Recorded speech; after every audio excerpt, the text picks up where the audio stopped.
You have 6 minutes, madam. Merci beaucoup. Merci beaucoup, Monsieur le Président. Thank you very much, President. I'd like to thank very much all member states who took the floor. I cannot fail to acknowledge and express gratitude for the support expressed for this report and my mandate, support that really moves me deeply. It is reassuring against the pro-genocide voices that continue to infiltrate this room. The apocalypse we are watching in Gaza reveals the unhinged inhumanity of this propaganda. I have to say, this has been one of the most focused and substantive interactive dialogues I've experienced as a special rapporteur. I did not expect it, especially in light of the regrettable delay in the report's submission, for which I apologize. On that note, I must say, the continued funding of the United Nations and OHCHR by many member states will not serve justice or accountability and will not make our work speedier. These cuts do not reflect a lack of means, excellencies, but a shift in priorities toward rearmament. And this is alarming, and I sincerely hope that this course will be reconsidered and reversed. Now, going to the specifics of the question raised and considerations they triggered. Failing to diagnose, failing to cure. This is not a conflict. This is not a war. It's not an escalation of violence. It is intentional ethnic cleansing, which is entailing genocide, war crimes, and crimes against humanity in the meantime. Second point is that failing to plan is planning to fail. I hear that the two-state solution is the only solution. No, before this, the only solution is ensuring rights and freedoms for everyone between the river and the sea, which means end of the genocide now, end of the occupation by September this year, and end of the apartheid. This will be liberating for anyone in the land that they call home, for the Palestinians and Israelis, Muslim, Jews, Christians, atheists, everyone. Considering the Gaza Humanitarian Foundation, it's ludicrous. It's ludicrous that the state that is being accused of international crimes, including using starvation as a weapon of war, is given the responsibility to distribute aid to the Palestinians. It's a death trap and must be stopped. The United Nations must regain control over humanitarian aid. Regarding alternatives that can be explored, I really commend the government of the state of Colombia and the state of South Africa for convening the Hague Group. This is the most relevant diplomatic and political development I've registered in the past 20 months.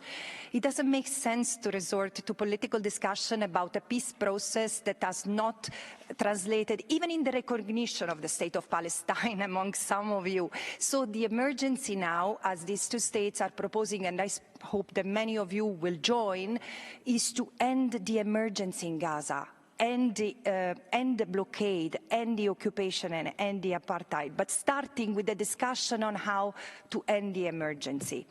The substantive question on how states can strengthen due diligence in their own jurisdiction to have a corporate disengage from crimes.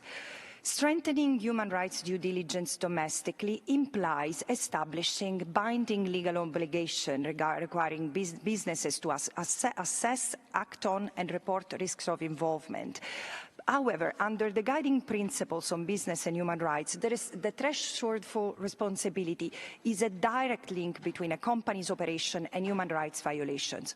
All companies I put on notice in preparation of my report go far beyond a mere link into active contribution. So the due diligence process must lead to action, and identifying risk is not sufficient. In the case of the occupied Palestinian territory, the violations are so grave, sustained, and structural that leverage is not just ineffective, it's meaningless. And at this point, the responsibility of those who continue to engage in businesses with the State of Israel become one of termination and disengagement and reparation. Continued corporate involvement legitimizes and normalizes a system found by the International Court of Justice to be unlawful, to be dismantled totally and unconditionally, and with the plausibility of genocide confirmed by the provisional measures and International Court of Justice and other crimes confirmed by the ICC arrest warrants, there is no alternative to this. Corporations who stay involved with intent, knowledge and purpose must be held accountable. I want to conclude with one remark.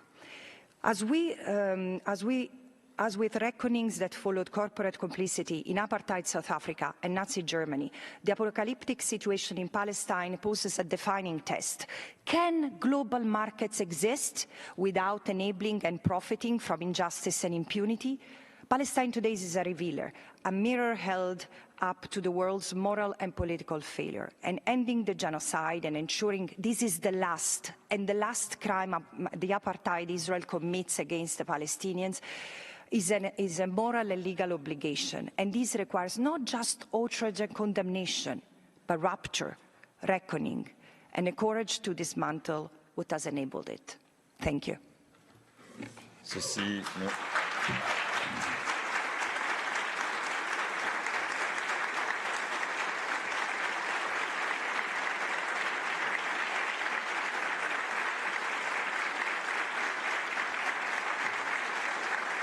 Merci.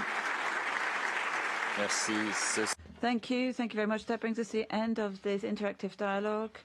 I wish to thank Ms. Francesca Albanese for her participation. So we have concluded our examination of item 7 of the agenda. We'll have a brief break before we start our interactive dialogue with the Special Rapporteur on contemporary forms of racism. Thank you.